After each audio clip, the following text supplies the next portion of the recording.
Hello, everyone. This is Adam Meister, the Bitcoin Meister, the Disrupt Meister. Welcome to the Beyond Bitcoin show. Let's talk about guilt, okay? Guilt is emotion. It is powerful. Bitcoin gets you away from emotion. Or it should, unless you're part of the useless HR department type crew trying to micromanage everyone else's life. By the way, entire HR departments are complete waste. You manage your own business, and in a corporation, you need like a bare minimum skeleton HR crew, maybe one person. If you have a huge bureaucracy, then you need a HR department. But you don't need a huge bureaucracy. You don't need that. That's just wasteful jobs, and that's why HR is a joke. Anyway, the more waste, the bigger the HR department. I'm getting off on a tangent now, but yeah, guiltless Bitcoin. Who cares about the people who didn't get in early? They had a chance. Don't let people guilt you into like, well, maybe this Bitcoin thing isn't good. No, people had a chance to get in on this early. They still have a chance. The price has been cut in half, been cut in a third from 20,000. And you still have people complaining, trying to guilt you, trying to use emotion. Bitcoin is numbers, people. There is no emotion here. They had their chance. Personal responsibility is the new counterculture, okay? You can apply that to just everything in life. So don't let people try to say, well, I'll ask you all these questions about Bitcoin. Why didn't XYZ happen? Why didn't this happen? Just using all this emotional stuff. Okay, then don't buy it, dudes. I bought it.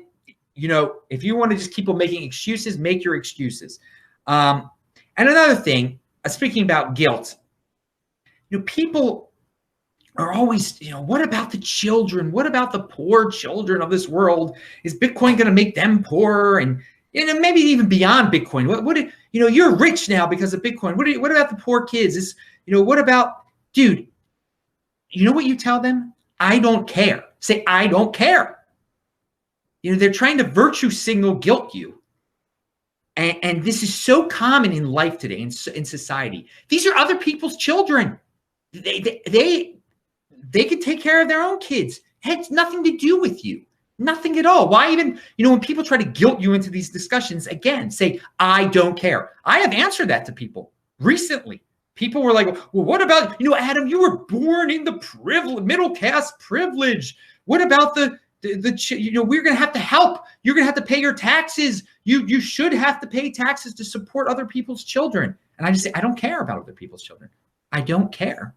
Do you think I magically dropped down into the suburbs that my parents and grandparents and my great-grandparents came from some, Russia or whatever. They were dirt poor, just like all these other people are dirt poor now. They took personal responsibility. They made their lives better. And now look, we built up to where we are. And all my family members continue to build upon ourselves and get better and learn. We crave education. We crave to be better. Personal responsibility. Okay. So don't let people make you feel bad for saying, I don't care about other people's kids. You shouldn't care about other people's kids. It's great it's great to say, I don't care, because then maybe those people will gain personal responsibility. And all of us in the 20% know how great personal responsibility is, because it's made us a better person. It creates intergenerational wealth. Pound that freaking like button, people, if you like this kind of talk that is beyond Bitcoin, okay? All right. So last Saturday, I forgot to list all the foods that I eat. People have asked me about this. This is not all the foods. These are some of my favorite foods out there. Avocados, chicken, nuts. Like I love, what's a good one? Almonds, eggs, salmon, sardines. And how about salmon? When we're talking about fish here, salmon heads. Yeah. Some of you are like, oh, that's gross. North Americans, Europeans are, oh, that's so gross. What do you eat on the salmon head? let me tell you, that just shows you how wasteful Western society is. You learn a lot when you're in Asia, and when you're in Asia, they don't waste anything. In very developed, rich countries like Taiwan, Hong Kong, they sell fish heads all the time, and the fish, the sides where what are they? The collars. They call them the collars. Those are the like healthiest part of the salmon. Also, I love it. So you can, I mean, if you go to a place in America, you probably can get the salmon head for free. So don't try to tell me it's expensive to eat healthy here, because I'm telling you, it's worth your what's there to lose? You go to your salmon guy, you go to the big fish market, and you see him about to toss the salmon heads. Say, hey man, I'll give you $1 for that or something, and he'll give it to you. Or just wait till he tosses it in the garbage and take it out of there. The 5-second rule, whatever. I don't know. But let me tell you, it just shows you the waste that we are living in this time of post-scarcity almost. I mean, so-called poor people have big screen TVs. We throw away the healthiest parts of certain animals. And anyway, when I take that fish head, let me tell you, I eat you can get the cheeks are delicious on the salmon head. The inside of the mouth, you rip that thing apart. The eyes I eat, and these are healthy. These are really healthy things. So if you get your hold of a salmon head, go to town on that thing, and just don't be grossed out about it. I mean, some people might be thinking, oh, it's gross, I'm ripping up a head. You get used to it. Trust me. There's like hardly anything left. You get like a little bit of stuff. That's when you know, and it tastes great. And it has the most omega-3 in it, the head of the fish, and we throw it away in America. It's unbelievable there. So let's talk about high omega-3 foods, by the way. So eat those. I linked to a link that lists some of them, and I actually just mentioned some: eggs, salmon, sardines, almonds. And there's other ones that I eat often. But anyway, it's linked to below. Eat those fish heads, people. Seriously. There's your tip, and you can get them for free if you want to, I guess, or for $1 from it's some. It's funny, in New York and in other big cities I've been in, you do go to international markets, and they are selling the fish head. But in like suburban, and most of you dudes watching this probably grew up in the suburbs of some big city. No, you can't. They're not selling fish heads out there. It'll gross out the lady in her SUV. Anyway, here is something. Speaking about ladies in their SUVs, here is an ad, and it's linked to below. I was on like a sports site. I was checking a score, okay, and I made the Orioles score. I was checking somewhere, and they know, these Google knows where you are at all times, and it played a targeted ad played, a YouTube ad, and it was for the governor of Maryland. This woman named Krish Vignarajah. Okay, I couldn't believe what I was seeing. First of all, I did sociopathic, bureaucrats that want to run for. She says, "I am a mom. I'm a woman, and I want to be your next governor." And it shows her breastfeeding her child. Such an emotional appeal to women. I mean, so you vote for this person because she's breastfeeding and she's a woman, and I think she worked for Michelle Obama too or something. I mean, and this is who's supposed to make our decisions with my tax money. I mean, it just shows you how ludicrous the system has. Imagine a man doing something like this. I mean, with his penis or something. I mean, I imagine saying, this is how far down we've become. This is what democracy has taken us to. It is absolutely ridiculous that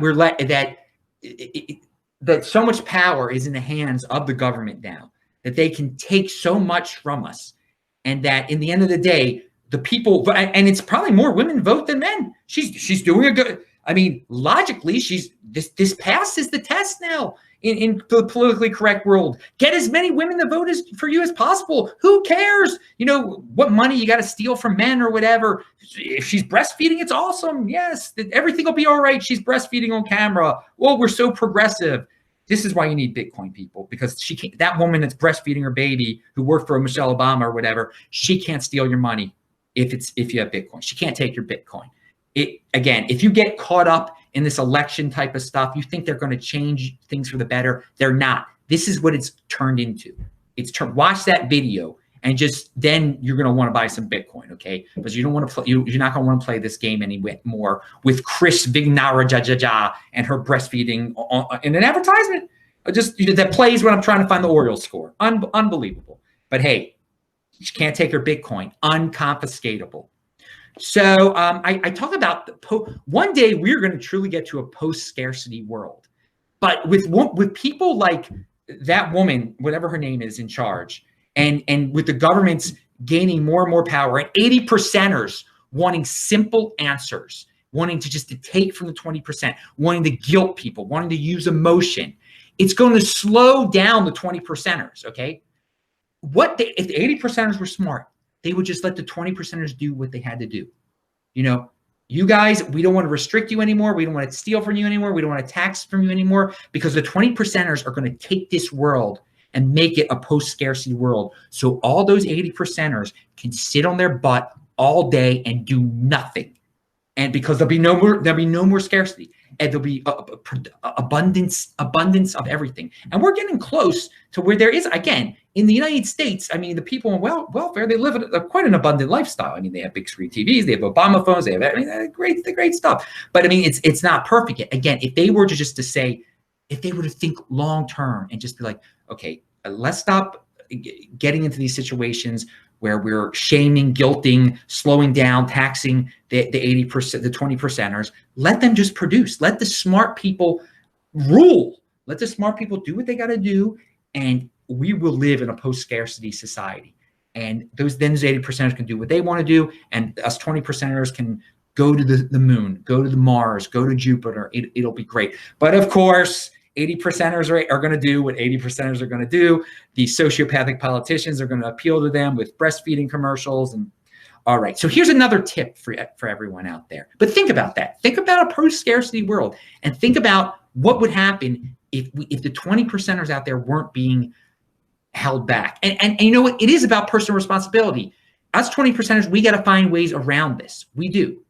But I'm saying, imagine the world where we wouldn't have to find, where these obstacles did not exist, that are out there, because 80%ers want quick, short-term solutions. They're not thinking long-term is a post-scarcity world. We have amazing technology out there.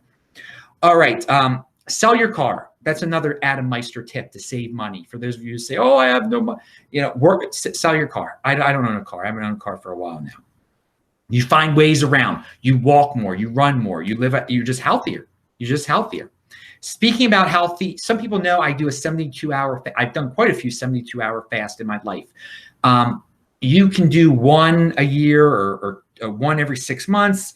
The reason you do a 72-hour or longer fast, and again, this is not for everyone. They say it can reset your immune system. So I'm not saying to try this, but this is something I do, and people have asked me about this. Have I noticed my immune system being reset? I don't know. I mean, I'm already do a lot of healthy things, as you guys know. So I don't know what I feel fine afterwards. It doesn't really affect me. When I'm not even gonna get this. Yes, everything, it's great. It's fine. I think people who are unhealthy is who really see. You read about it, Google it, and just learn for yourself. See if you're comfortable doing something like that. Again, I fast 22 hours every single day at least. I do intermittent fasting. Check out last week's video. I talked about that. But I do on occasion do longer fasts, especially when I travel. I do not like to eat when I'm about to go on a plane, or when I am on a plane, or after I'm on a plane. So I have these lately. I've been having these 48-hour fasts when I'm traveling, and I've been traveling a lot. I will be traveling. I mean, I'm going to Denver on, was it Tuesday? So again, that'll be a 48-hour fast day. When I got here to LA, it was a 48-hour fast. Anyway, let's move on here from the fast stuff. You guys Google it. I'm healthy. You should cross your fingers. I don't want to jinx anything like that. And I do want to say something. There are some big Bitcoin guys out there who are going through health issues right now, and I'm thinking of you guys. I really, someone's wife is having an issue right now, and another guy is having a very serious health issue. I just want to tell those dudes I'm thinking about them out there. And there's sometimes we can't, sometimes there's just bad luck people. So that's why you gotta maximize the time, and if you can control your health, then control it as much as you can. Because one day you might have some bad luck and it's going to be all over. So try to live the healthiest you can. And it's not when you get that bad luck, it's not necessarily over, by the way. But it makes life a lot more difficult and a lot more challenging. And there are some of our fellow Bitcoiners who go to this channel, who I'm friends with and everything, through the internet, that are. So let's think of those guys right now. They're going through some issues right now. Anyway, and I'm thinking about them. I'm thinking about them. So I sent them the best tips I could send them. I try to help everyone, but again, I'm not an expert on certain serious conditions, obviously, and there comes a point when it gets super duper serious. All right, so and yes, and I'm talking about one of our fellow Bitcoiners out there does have brain cancer, and it's I'm definitely thinking of him. There's he's doing what he needs to do. So anyway, we'll talk. I've gone off on a tangent right there, but if he's watching, you're gonna do good, man. You're gonna do great. So and when I was in St. Louis this past weekend, I was talking with a friend of mine, and we were talking about how you can't look back on the past and say there's no shoulda, coulda, woulda. Don't be a shoulda, coulda, woulda person. If you had a bad event, don't say, it could have been different had I done it. Let that bad event change your life and lead you down a good path. Bad things can lead you down. They lead you down a different path. Make that a good path. Don't say, well, I should have bought Bitcoin right then. No, it's taking you to a path to where you are today. Now you can buy Bitcoin. Don't have that mentality, that shoulda, coulda, woulda mentality. I don't have that. It's like, the past is the past. Leave the past in the past. You move on. It put you on the path that you're on now. Make the most of that path that you're on right now. Seriously, because a bad thing does lead to a good thing for positive people who go their own way and take personal responsibility. Another tip, and I'm not doing it right now, but I stand most of the day. I set up a standing desk. You can just put your computer on top of a box, on top of a desk or whatever. Right now I am sitting down, but I stand for so much. Standing is healthy, is very healthy. So try to stand as much as possible. Don't sit. If you're going to sit, don't sit for more than a half an hour. They say, I don't know how bad that is, but they say like sitters are more prone to death, but then aren't most people who sit overweight anyway? And so what's causing the death? Them being overweight. So if you don't have a standing desk, or if you can't make a standing desk, it's not the worst thing in the world, but it's something to experiment with. It's something I do quite a bit. And you guys can tell when I'm standing and everything. Right again, I'm sitting right this second. But all right, there's a guy. This is a nice tweet. I can't pronounce his name. He's from Holland or something like that. It's linked to below. Leshkrawat. A better goal is contentment. The satisfying feeling that you're currently taking the best crack you can at a good life path. That what you're working on might prove to be a piece of an eventual puzzle you can feel really proud of. Okay, so find meaning in your life, people. Find meaning. Work on things that have meaning, a goal to be your own personal contentment. Don't do it for someone else. Don't do it for your mom or for your wife, or do it for yourself. It has meaning for you. Set goals that have meaning for you and that give you a path. Because I think a lot of people are just lost. They have no goals, they have no meaning, and they don't know what to do with their lives. Try to be contentment. Think of contentment, being content, but have a goal to get there. I want to. In 2 years, I want to be living, I want to be traveling the world. So how do I get there? What steps do I need to take? What do I need to sell? What healthy steps do I need? Things like that. Something you can be proud of too. There's nothing more wrong with pride. Again, people guilt you into not being proud anymore. No. You should be proud. You should have goals. You shouldn't want to be a victim. This victimhood thing, there is no contentment in victimhood. There is no meaning. You're just going down a drain, and you're becoming a cog in a machine. And you get, what do you get from being a victim? You get prizes from being sad. You get people feeling bad for you. That's such a negative zone. You want positivity. You want meaning. Strong hand. Pound that like button, people. All right. So here's a deferral of gratification story for you, people. So on Sunday, I was in the St. Louis airport, and I had already fasted for 26 hours. Since I was going on a plane, I was not going to eat on that plane, and it was going to end up being a 47-hour fast or something like that. So they make an announcement, Frontier Airlines, that my flight has been delayed 3 hours. 3 more hours. I got to sit there now. All right. So I haven't eaten for 26 hours. But guess what they said? They said, hey, dude, come up to the front. We're going to give you a $15 food voucher. You can use it anywhere here.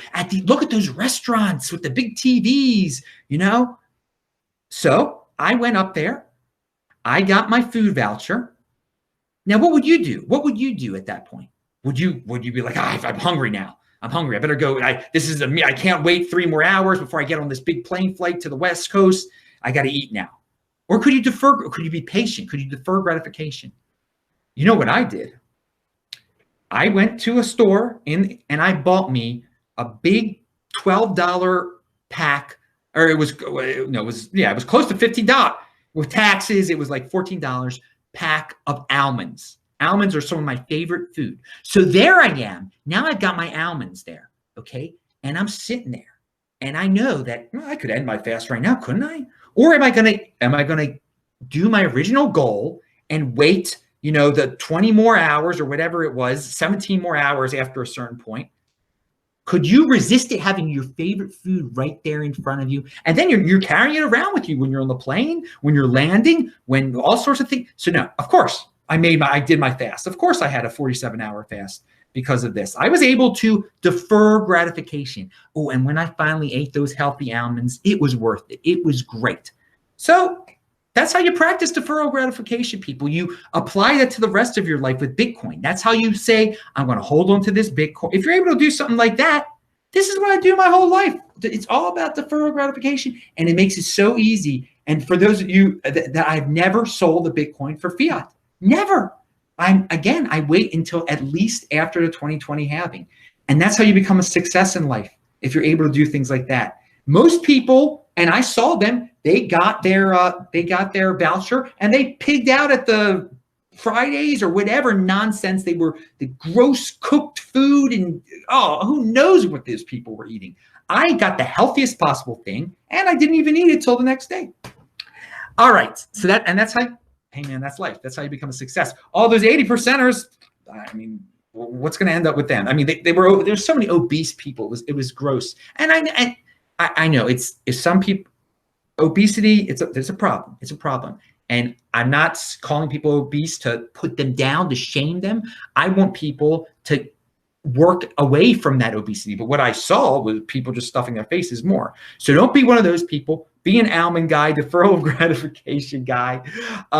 That's about it. I'm Adam Meister, the Bitcoin Meister, the Disrupt Meister. Remember to subscribe to this channel, like this video, share this video, check out the notes section below. Pound that like button, and I will see you in the chat right now. Bye.